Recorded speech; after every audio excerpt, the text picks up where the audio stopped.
Hello and welcome to Innovative Indies, the show where we chat to independent filmmakers on how they're innovating the film industry. On this episode, I'm chatting to Annina Kaski, who is designing her own web series in the genre of Nordic British noir. Now, without further ado, let's chat with some Innovative Indies. Could you start us off by telling us a little bit about British/Nordic noir? And what that genre is and why you chose that one. I was smug enough to sort of name British noir myself because I'm Finnish. I grew up in Finland. Everyone sort of knows the Nordic noir style. I've seen some remakes of Nordic noir scripts being redone into English, but I always felt that there was something quite missing a bit. So I wanted to make something in English. I write better in English anyway than Finnish. Finnish is a really hard language. So I wanted to make it in the style that I grew up watching thrillers on TV in Finland. In that style, it's a very distinctive style, very subtle, all about subtext, all about what people don't actually say to each other, which I love in scripts. I love it when it's obvious two people aren't saying what they actually want to say. I think that's really thrilling. How do you write that into your scripts? When I'm jotting down ideas, I'll sort of write like, okay, they're both thinking this, and this is what they ideally would like to say, but for some reason they can't say it. So how would you hint at it? I think I use a lot of like pause. No one says anything. Loads of pregnant pauses. That's how I write it. Yeah, the lack of line is a line itself. Absolutely. Yeah. And I suppose it's then just writing yourself those communicative pieces for another actor who picks it up to be like, well, what am I actually thinking here? Or do you leave it open for them to decide, or do you kind of guide them through that as well? Me and Joe both did the casting together.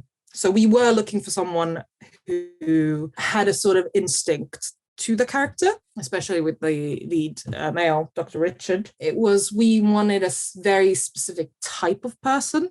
And once we've got the essence of that person, I think it's quite easy to tell a trained actor, add a bit of this is what you're thinking, let's go. There is obviously a rehearsal process, and even in the edit, things change. So you sort of wrote the script with Nordic noir vibe. Now, where did the British noir come into it? Like you said, it's sort of your own kind of established genre, but what about it is different because of that? Yeah, it's mixing two cultures together. Like I added things about British TV I love, British customs I love, but I kept it very Finnish. Like people are quite stony faced and loads of silence and things don't go fast, which is very, very, very Finnish. Almost oppressive stillness sometimes. And then I mix like really quick wit into it because I enjoy that. So it's a personal mishmash of things I love.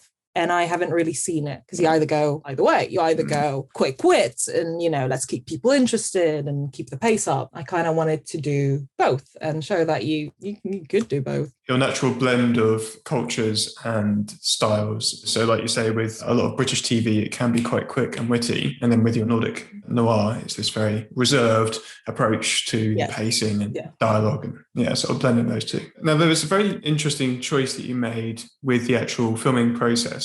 You went to the effort to hiring a mostly female crew. Why did you choose to do that? The first time around, when I was looking for crew and I was meeting people, and I met some met directors, DOPs from any gender at that point, and I just had chats. I just saw what they saw in the script. It is definitely, I know it's a buzzword now, but it's from the female perspective, totally from the female's perspective. And it's a type of lead that I think even now is still very jarring. I think the natural way to go would be to make someone who's gone through that, to make them very frail and very childlike and innocent and weak, really.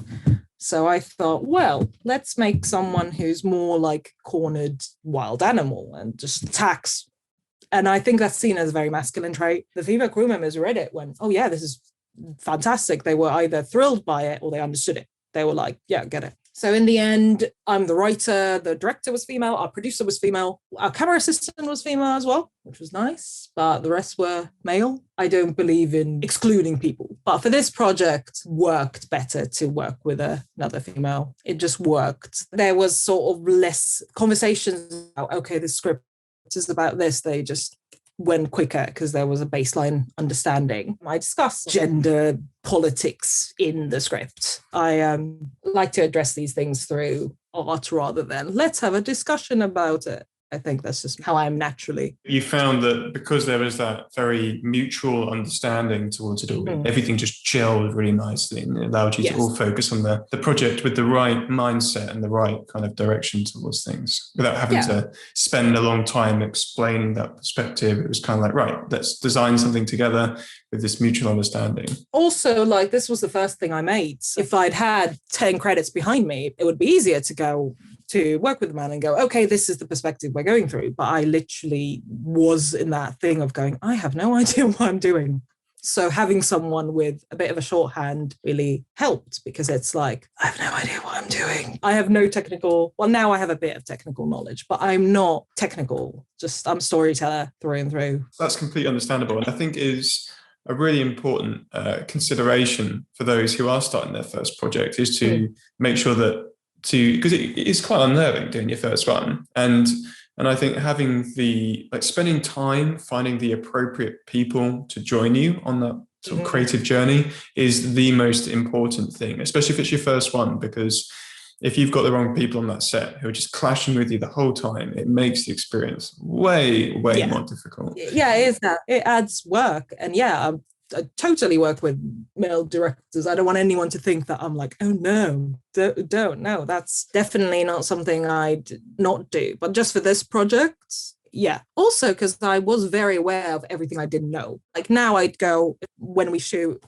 episodes 2 onwards, I'll feel a lot more, I know what I'm doing now, like more. I know what I'm doing more. But first day on set, when I realized I was in charge, the imposter syndrome was through the roof. I'm like, I don't know what I'm doing. It's good that I'm an actor, so I pretended I knew exactly what I was doing. But inside, I was, internal screaming. Let's talk a bit more about, I suppose, the character themselves as well, because you said you made a point of making them not this Hollywood stereotype. And I want to note why that was so important to you and why that is such an innovative thing to push away from this Hollywood idea of this kind of character. I did write it from an actor's perspective. I was writing myself apart. And I have struggled because I look 10 years younger than I actually am, casting-wise, but I am casting, I've got strong presence and I don't get the girlfriend roles because I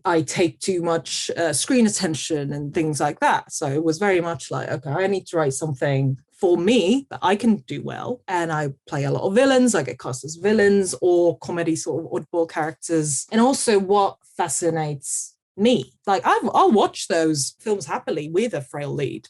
Some of them are fantastic, but let's do something new, because I know for a fact people who are traumatized that, one of the styles is fight.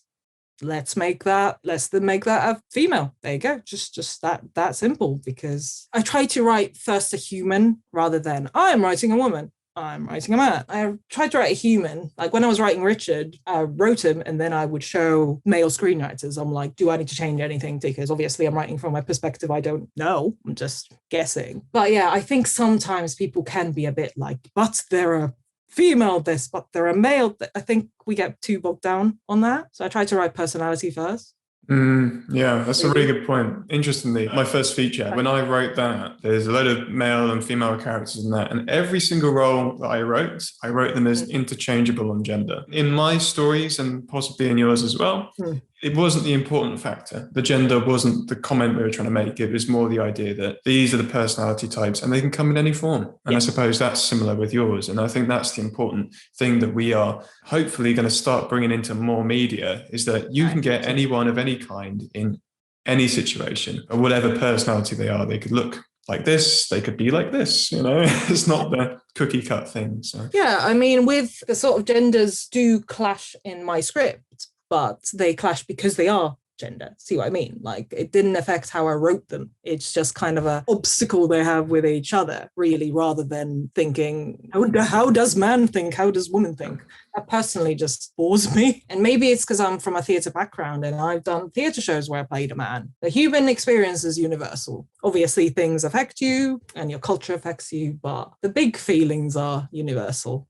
Are you always going to put them on YouTube, or are you going to have like your own site where you stream them to? I'm open to that. The first one is definitely going to be on YouTube. Originally, I thought YouTube. We'll see what happens. It is a script that could easily be extended to even work on TV. There's enough material to make each episode half an hour, 40 minutes. That would be amazing for me if one day it became bigger than it is and becomes an actual TV show. We'll see. At this stage, I would probably put them all on YouTube just for ease and the popularity of the website. As long as I get my story told, I think that's far more important to me. Yeah. I mean, that in itself can be your own priority over anything else. It doesn't have to be something which is out there to make a return. It's like if it's just something which you're using to have that creative flourish, that is a good enough reason most of the time to even just do these in the first place. And if you can get stuff out of it as well, beyond the act of doing it, so whether it's learning or even a monetary return, that's just bonus in your case at this stage with that. If there was one piece of filmmaking advice you could give a younger version of you, what would it be? Just stop having a crisis and just do it. It's not the end of the world.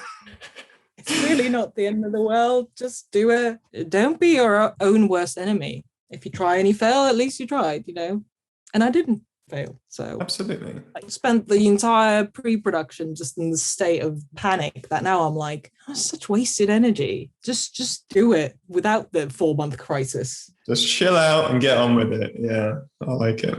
Yeah, exactly.